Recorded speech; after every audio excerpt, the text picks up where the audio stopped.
Hello everyone and welcome to another Jurassic World review. Today we're going to be taking a look at the brand new Jurassic World Camp Cretaceous Feeding Frenzy Indominus Rex. And this is tie-in to the new Netflix Camp Cretaceous series. I love this thing, I really do. And I'll tell you why I love this in a little while. But let's have a closer look before we get her out of the box. So we've got the new Camp Cretaceous logo up here. I made it all wooden, quite like that. It's quite nice. Let me do this way a bit easier. Got the Netflix logo there in the corner, and I've got the Feeding Frenzy Indominus Rex there, and a few product shots. Camp Cretaceous logo on the side there, you can see that actually a lot better. That really nice wood effect. I mean, the whole thing's wood effect, but this on the Jurassic World logo is beautiful. Really like that. That's the back. So another product shot, a few bits of information. That's what you can do with her.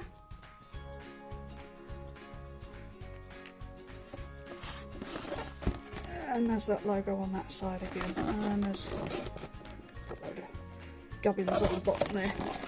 So there we go. Right, I will pop her out of a box and then we'll get a closer look at her. Okay, here we are with her out of a box, and she looks fantastic. I really love this little guy, or little girl I should say. Let's have a quick look what she comes with. You do get some instructions. It gives you an idea of what you're meant to do. It's all in there. It's not rocket science really, it's pretty easy. And you also get this little rack of ribs that goes with her. Don't ask me what dinosaur this comes from, I don't know.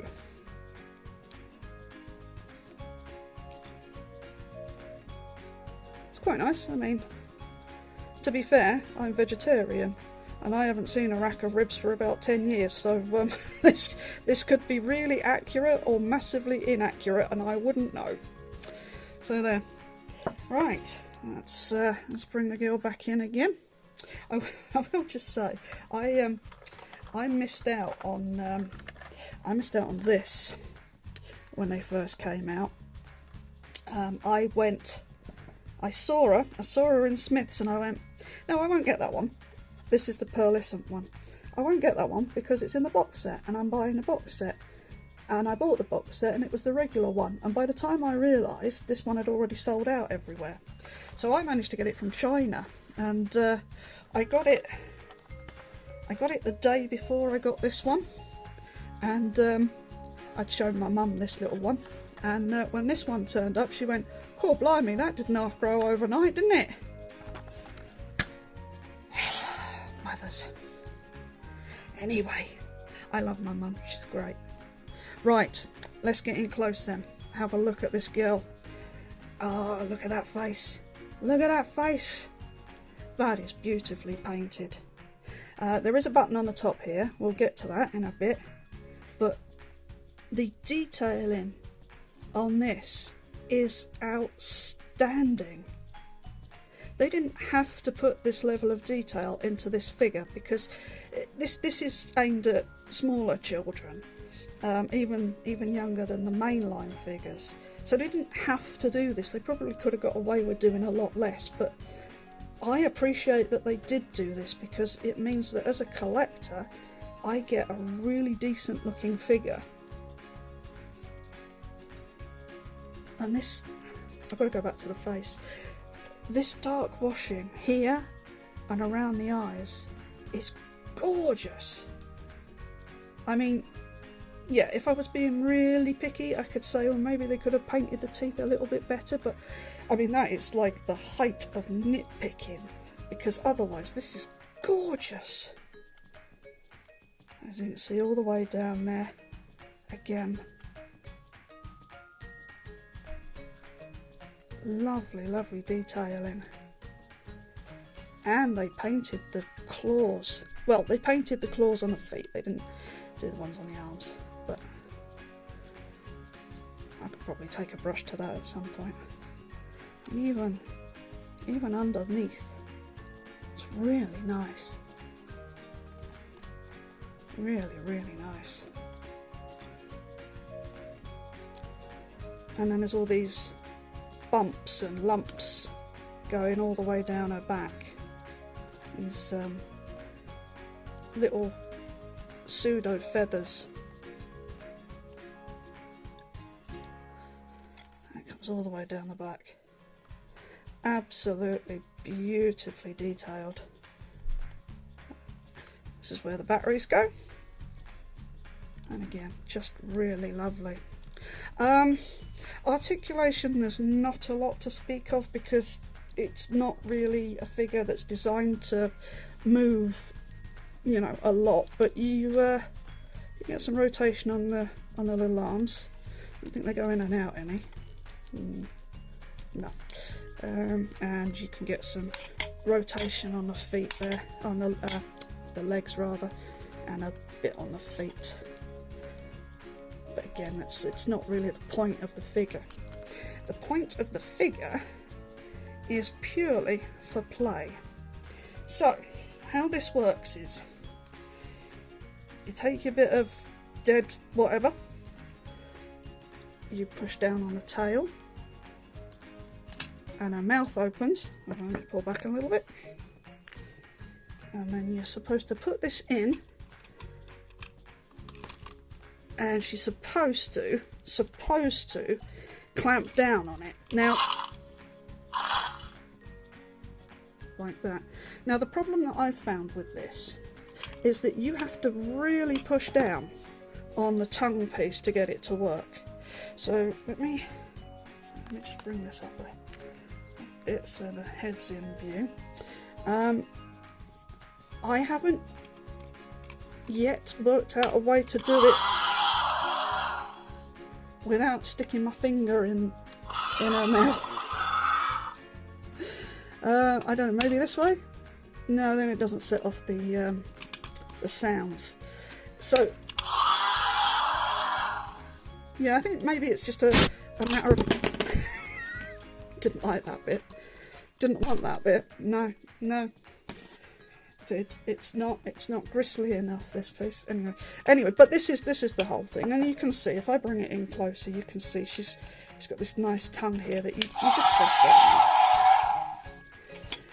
So that's the gimmick, which, you know, it's nice. I think it's fun, and I'm far too old to be playing with these sorts of things, really. But she does have more sounds if you press down on this ridge on the top of her nose.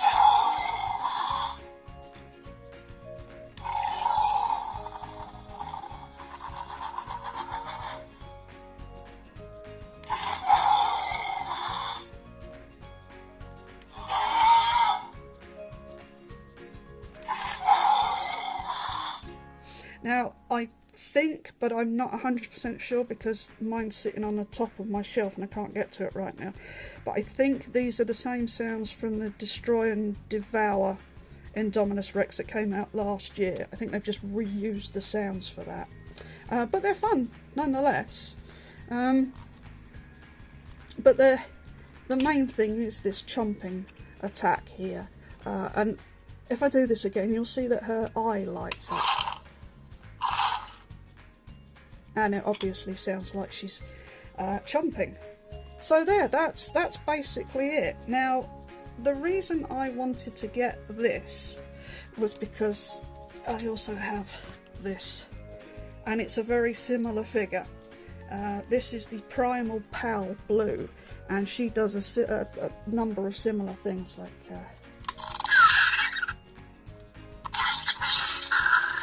so I'm not obviously going to spend time reviewing that figure because that's not what we're looking at today. We're looking at this one, but I wanted to bring the blue in as a bit of a comparison. As you can see, the blue is actually larger, and that that is a slight shame. I would have liked the Indominus to have been at least the same size as the blue. Sadly, they didn't go that route, but regardless, she's a lovely figure. I really like her. She's going to sit next to my Primal Pal Blue for sure. So that's it, guys. Oh, we're just I forgot to look closely at the eye. The eye is over painted. It's not quite as nice as the blue. If I have a look at the blue, that's a very clean eye. But the Indominus, it seems a little bit.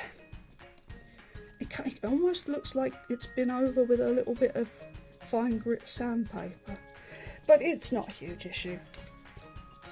It's still a really nice little figure, and you know, if you're a parent looking for something for your kids, I would say that they will get a lot of fun, a lot of play out of this particular figure. I think she's amazing. But if you're a collector, would you want it? I don't know. If you collect these, then you're probably going to want this, because it's the chibi factor.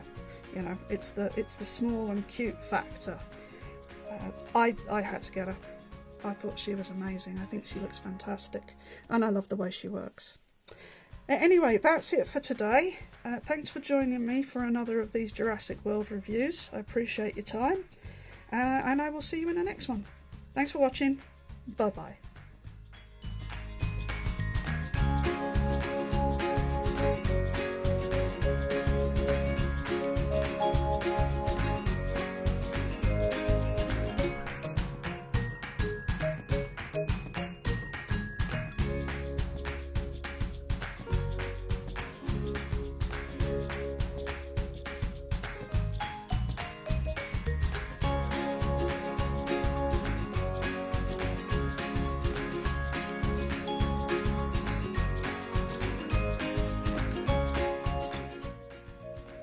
Fingers on plastic.